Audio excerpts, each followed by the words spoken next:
where I'll be kind of taking you through an overview of Calico and Kubernetes Network Policies.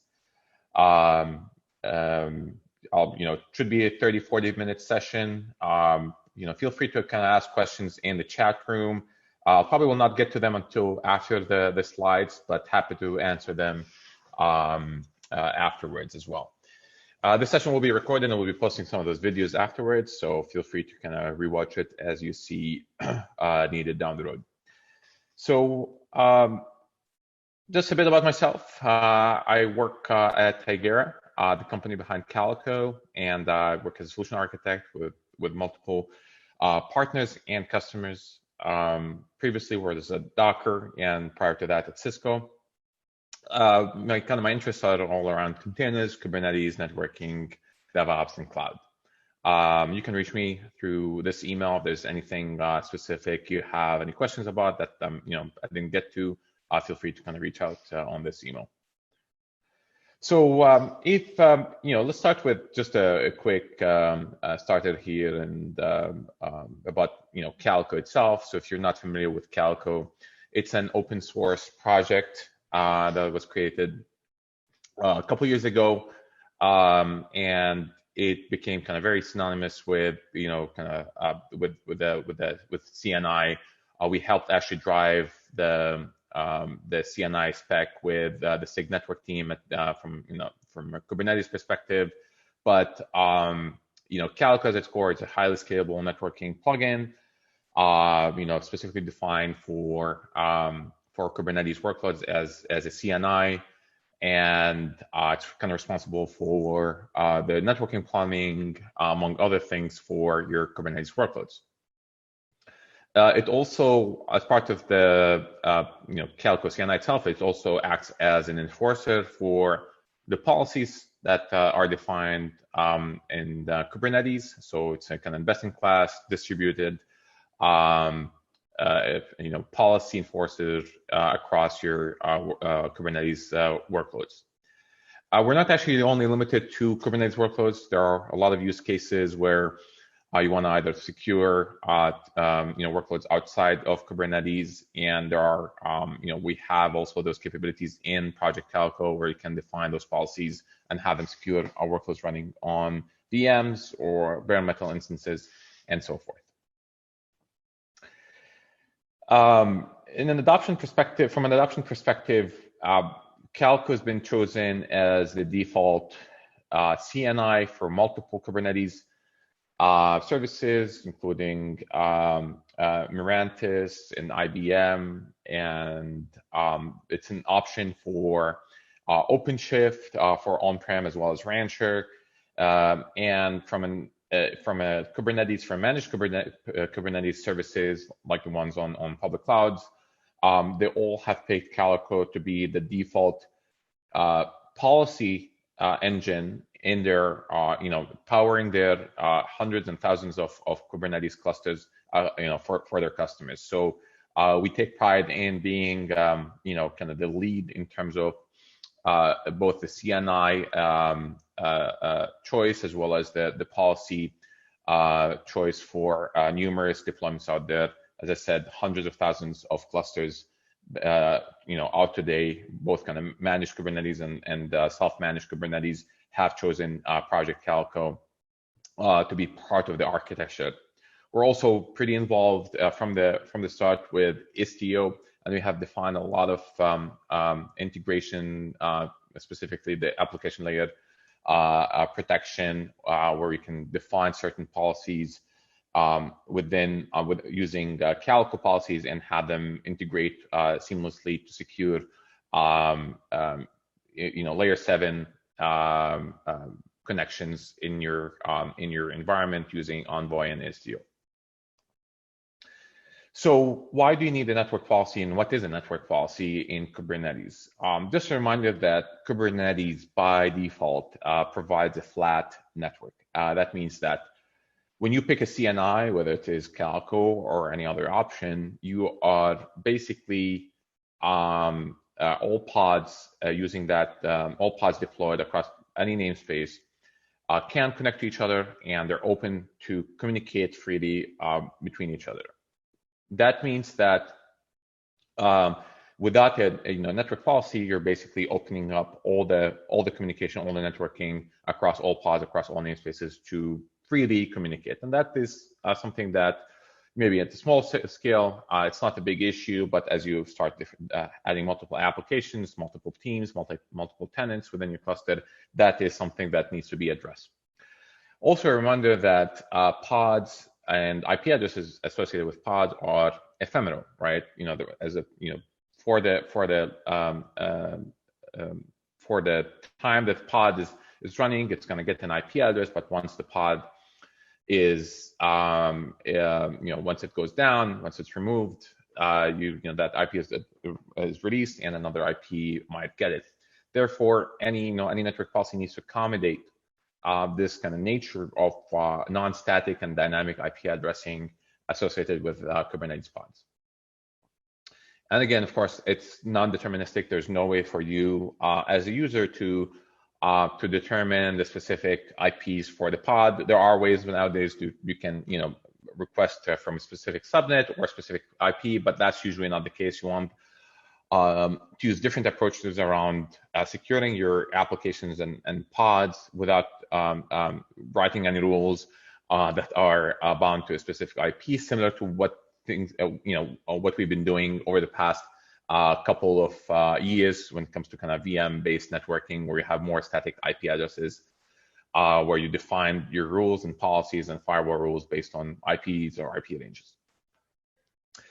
Finally, because in most cases, by default, you'll have a non-routable IPs. That way, you're within the cluster, the IPs are reachable, but then this IP range is something that is not, the rest of the network, your under-the network, your data center network, your VPC on the cloud is not aware of. Therefore, you can't really have use traditional approaches to securing your workloads without really taking into consideration those factors. I'm seeing some questions pop up. Please hold off. I'll go through them because I can't see them right now per se, and I'll go through them after I go through the slides.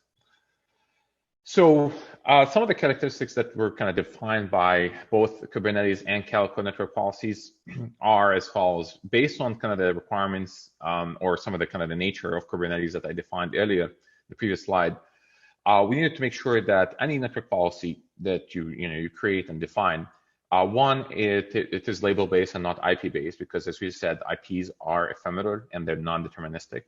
Therefore, it's better to use a more cloud-native, more Kubernetes patterns around using labels and selectors to define, what the policy looks like, what you're securing, what the traffic looks like, and so forth. That's one. The second thing, it needs to be declarative. That means you can't, you have to manage it in a way that you define it once and you provide your YAML file or whatever artifact. And you specify what you want the end result to be in terms of the network policy, and Kubernetes and Calico take care of the rest. Finally, it needs to be dynamic in nature. As I said, you can't in this day and age, you can't wait for weeks to make changes to open up a port. Things need to be more dynamic in how you define those declarative policies, as well as how they actually get enforced. So as soon as you issue or change the policy, it takes effect immediately in a matter of milliseconds, and that is definitely required as the speed of deploying and upgrading and rolling out application is at that speed. Therefore, the policy securing those workloads need to be in lockstep. So if you take a look and compare kind of traditional network security approaches, we find that there is a couple of key differences from your traditional firewall-based approach. Namely,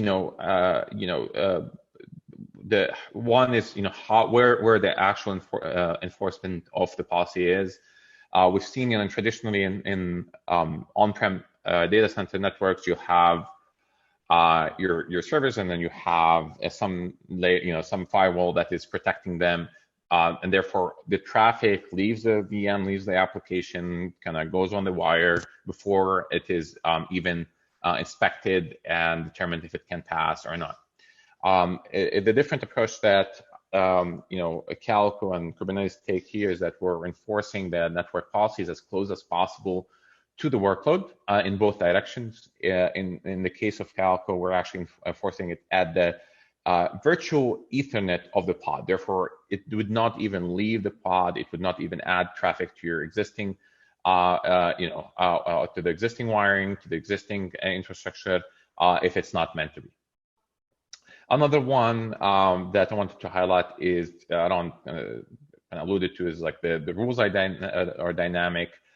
It's a distributed approach where Calico runs on every node, and once you declare the policy, if it is related to pods applied or running on that specific node, then the policy will dynamically be enforced there, and that in as close as possible to the pod and as fast as possible. As I mentioned, also we're talking about milliseconds between the time you actually apply the policy to the point it actually is taking effect. So in terms of being in lockstep with how you deploy your application, it's truly amazing how you can secure applications directly without waiting for weeks to open a port, without waiting for weeks to secure your application, similar to what we've been doing traditionally.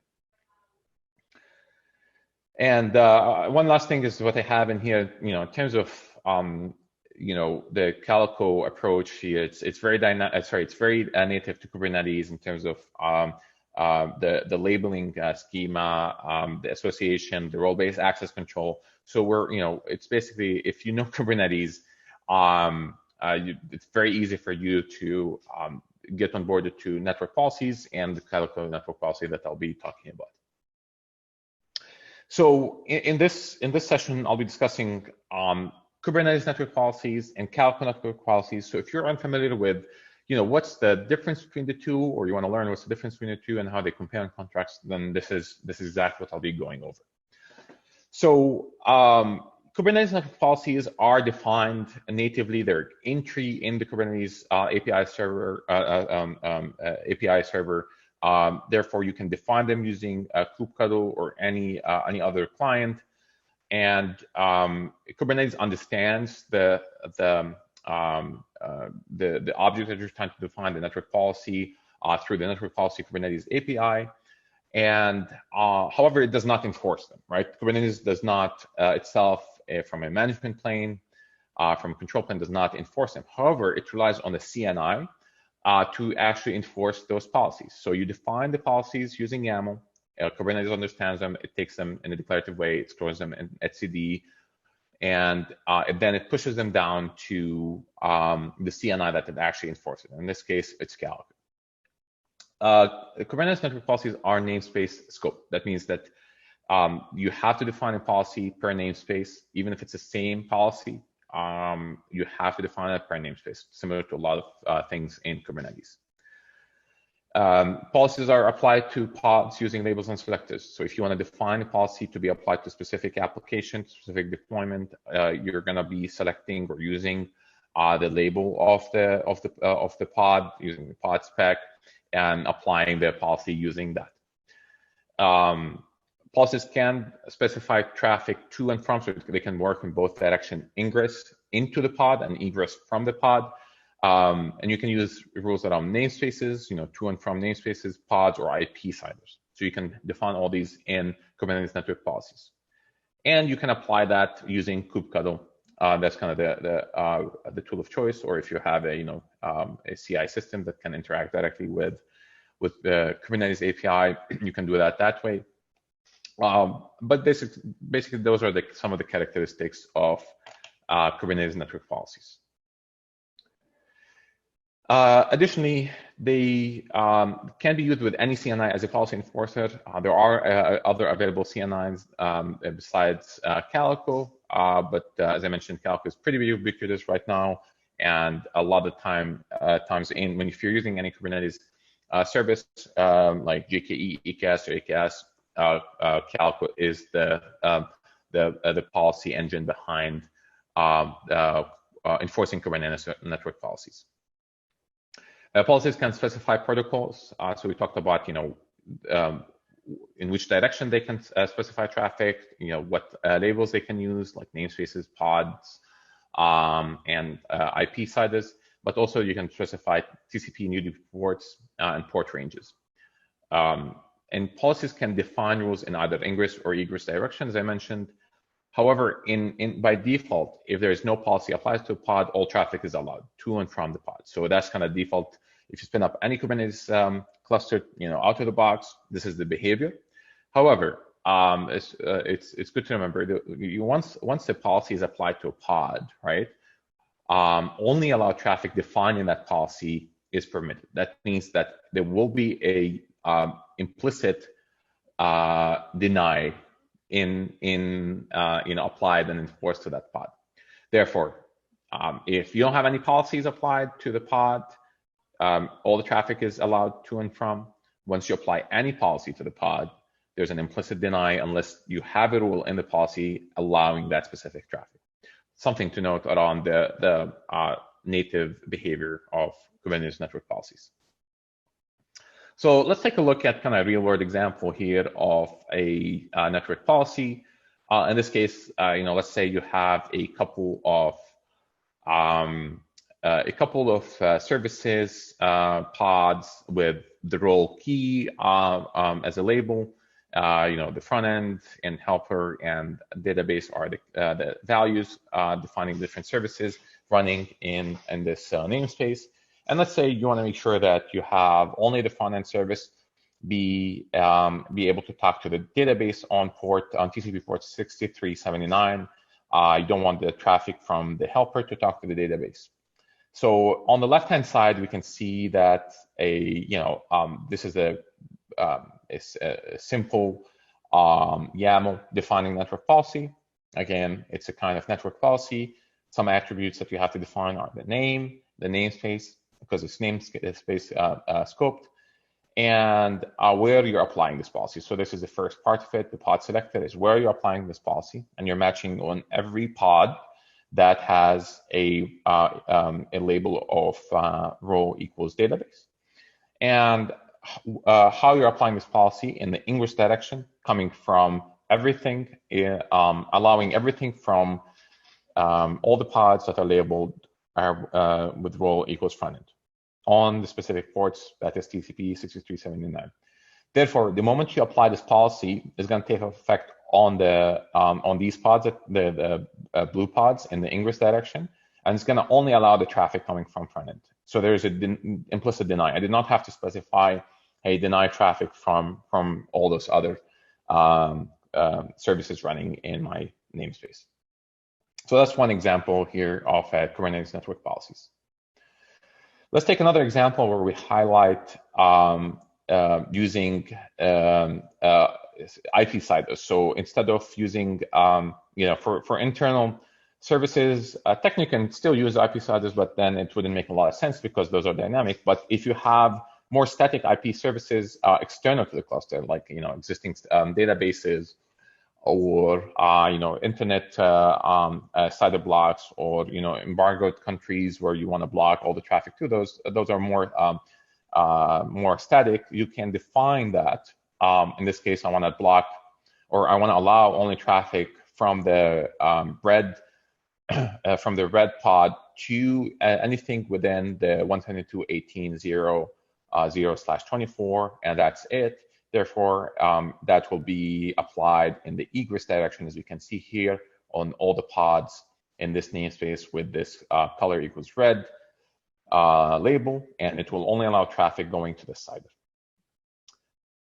And so that pod is trying to go to different ciders, it will block it.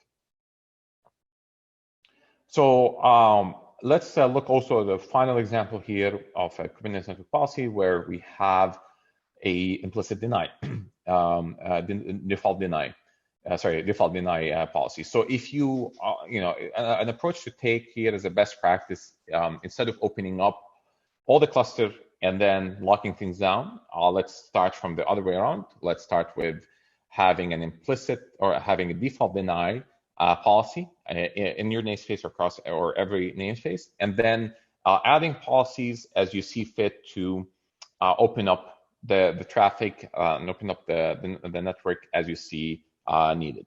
So in this case, I am applying it to my namespace because I don't have anything in the match table. That means it's going to apply to every pod in that namespace. It's going to be applied in both directions, and it's going to because I did not specify what I'm allowing here. That means I'm not allowing anything, and therefore I'm blocking everything. So it's going to block all traffic in that namespace. And that's the pattern that we're seeing. So now that we kind of took a look into the Kubernetes workloads, Kubernetes network policies, let's take a look at the Calico network policy. So you want to kind of ask yourself, kind of what's the difference? And kind of the key thing is like Calico actually builds on top of Kubernetes network policies. You have to have, of course, you have to have Calico as a CNI, but that's kind of the case in a lot of clusters today anyway. And it can extend Kubernetes network policies, provides richer set of capabilities that I'll be going through, and just basically makes it a lot more powerful to define those policies with those additional capabilities. So as I said, some of the requirements are everything I mentioned earlier around the capabilities, the direction in Kubernetes network policies is there in Calico network policy. So there's nothing missing there, but now we have a lot more capabilities. So you can apply the policy via kubectl or Calico ctl, which is another tool that we have around managing the CNI, the policies, and so forth. Kind of more of a network centric CLI tool. Calico policies do support policy ordering and precedence. That means that if you want certain policies to be evaluated and enforced before other rules, you can do that, similar to a lot of kind of the ACLs, and if you come from a networking and the access control list and network policy list, you can specify the order, and that's something that you can do here. As I mentioned earlier, if you can combine Calico network policies with Istio and Envoy to provide additional layer 5 through layer 7 enforcement. So if you want to allow, let's say, HTTP gets to specific workloads, but not HTTP puts, or any other combination, you can do that, all while using the Calico network policy itself in the same YAML. If you're using Istio with Envoy. We can protect virtual machines and even host interfaces. So not only Kubernetes workloads with Calico network policies. We actually I've been working with a couple of customers who are using that. So you have a similar approach around taking the same GitOps approach when defining policy and having them secure both Kubernetes workloads as well as traditional workloads sitting on VMs. That can be pretty powerful. Another capability here is around supporting both namespace scope and global scope. So as I mentioned, Kubernetes policies are namespace scope. That means you cannot define a policy that is applied across namespaces. However, in using Calico as a network policy, you can actually define global policies, so you don't have to repeat the same namespace scope policy, and you can use namespace label selectors to be specific where that global policy gets applied based on namespace labels and pod labels. So that can be pretty powerful as well. In addition to that, the Kubernetes network policy and the format there, you're basically, everything you define in the policy is allowing the traffic. You're basically telling the policy allow the specific traffic, and then there's an implicit deny at the end of the policy. In Calico network policies, you actually have multiple actions. You can allow the traffic, deny the traffic, log it, or pass. So that means that you can allow and log it. So for additional telemetry, deny and log it. Or you can pass, where you can skip through the policy so that you're grabbing some stats, but you're not actually taking any action against the traffic itself.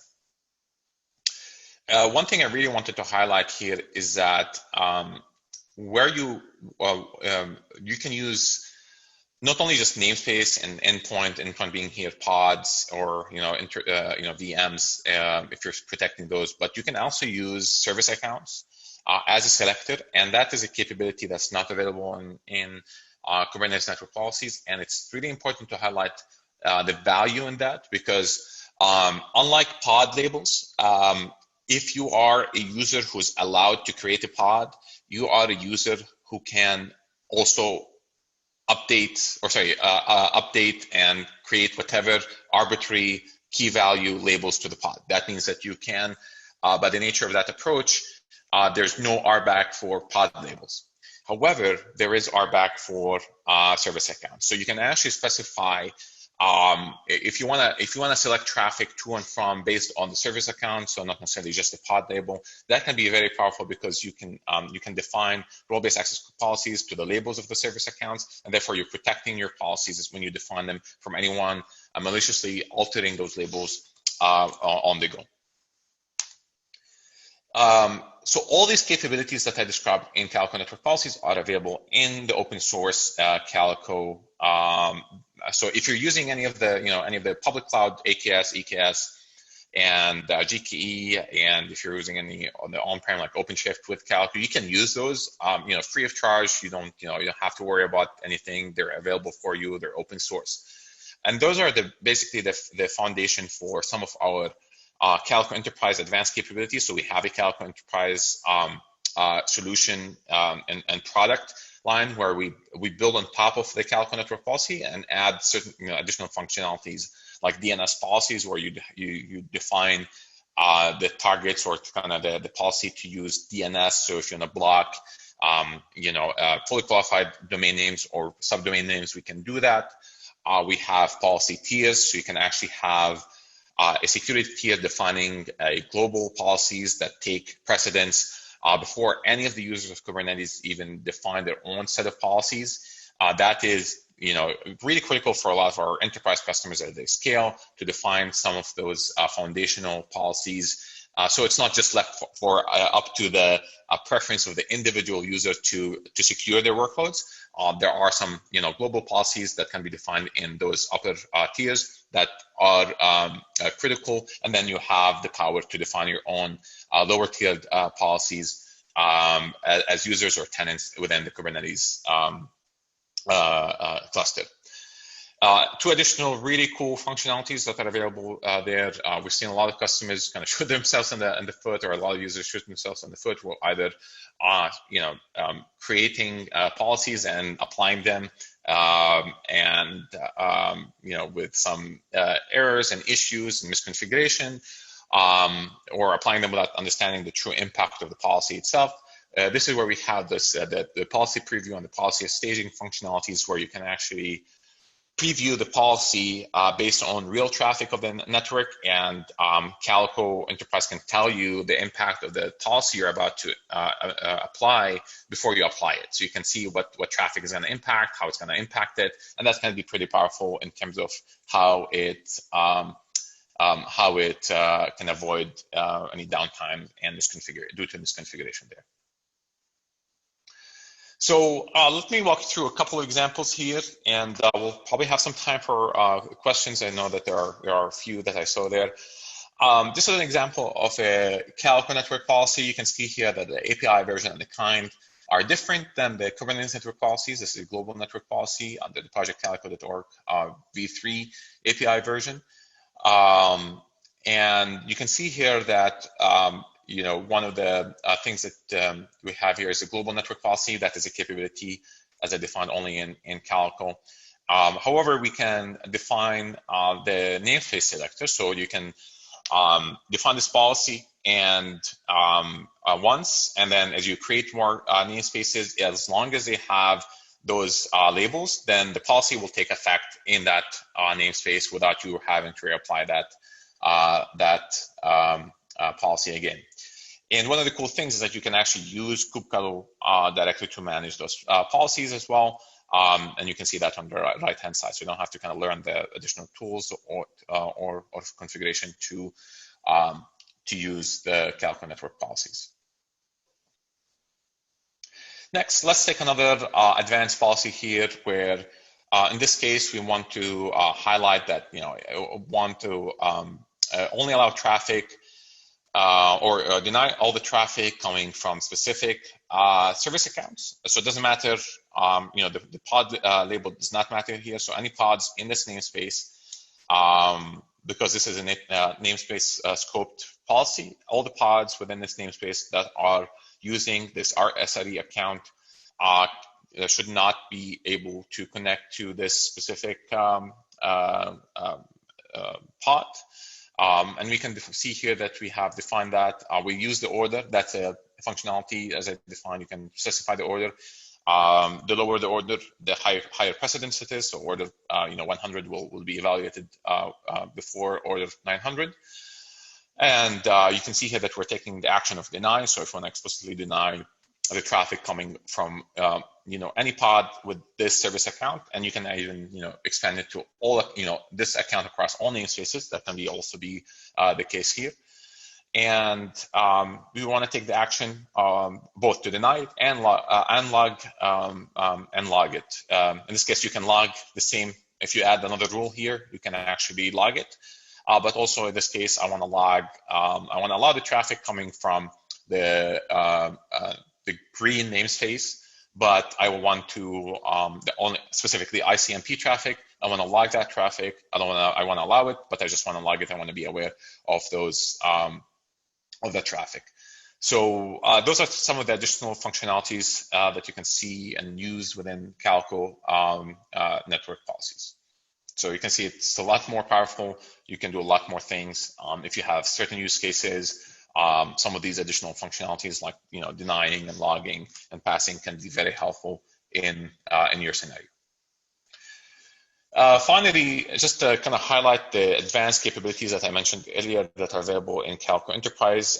Again, you can see on the left-hand side, or sorry, the right-hand side, we have this. Each of those columns is a tier. So if you have a security team, they're basically defining those global, or not necessarily global policies across specific namespaces or multiple namespaces, but they take they get enforced and evaluated before the platform team's policies, before the default policies that are defined by the application users or whoever's using the Kubernetes cluster. They're evaluated left to right, top to bottom. You can see here there's some of those mentioned staged. That means they're not taking effect. You can make some changes. They're not really taking effect. You can evaluate the impact. You can preview them before you actually enforce them. And on the left-hand side, I wanted to highlight that specific functionality that we have also in the enterprise version, where you can actually define domains as targets, as if you want to restrict or allow, in this case, everything, every pod or every namespace with Twilio equals allowed label to allow all the pods within that namespace to access the Twilio APIs. So anything under Twilio.com. So we're not specifying the IP address. We're not, because those are dynamic. We take care of kind of evaluating the IP addresses in real time and basically injecting or programming those policies across all those namespaces that have that label added to them. So that is also a very powerful approach to securing your workloads and only allowing selective network traffic to access external resources. So that's basically it in terms of the content. I wanted to keep it short and concise. Hopefully you had a good understanding of the key differences between the two. Again, they can be used concurrently, but if you have additional functionalities, additional use cases, this is where Calico policies can be very handy, can help you. So just a couple key takeaways. Kubernetes Network Policies can enable you to secure your applications in a declarative way. That way you're not just leaving your pods to communicate freely like they do out of the box. That's a critical step as you kind of scale your cluster, as you add more tenants, as you add more applications. If you are, if you need additional, more advanced functionality, this is where you can go to Calico Network Policies and use that. More granular functionalities, still open source supported, and as I said, available in all the major public clouds. It's a default policy engine in those services. And if you need more than that, there's additional visibility into the cluster, additional use cases around pod level access, tiering, more RBAC based approach to how you manage those policies as you scale. This is where we've seen a lot of the customers use and go to easy to kind of seamlessly go to the Calico Enterprise version for more large scale production deployments. So before I kind of wrap up with the questions here, our doc space for both Project Calico and Tigera have tremendous amount of examples and use cases and examples of the policies. So if you want to learn more and read, feel free to read through that. That's kind of the site. Really, there's a lot of kind of insightful examples there and how-tos. So if you have a use case, this is probably a good resource. And additionally, this GitHub page, it's for one of my earlier colleagues, Ahmed. He has a really great, very intuitive guideline for creating Kubernetes network policies with a lot of examples that you can use and follow along. So feel free to also do, go through that as an additional resource. Before I take questions and go through the questions here, just a hint that we do have the Calico Enterprise version. Those are just some of the high-level functionalities available there, and you can take it for a spin. If you go to hps.tigera.io/trial, you can actually go and we have a couple labs, so you can actually get your hands dirty just by exploring. Just defining Calico policies and looking at some of the advanced functionalities in Calico Enterprise.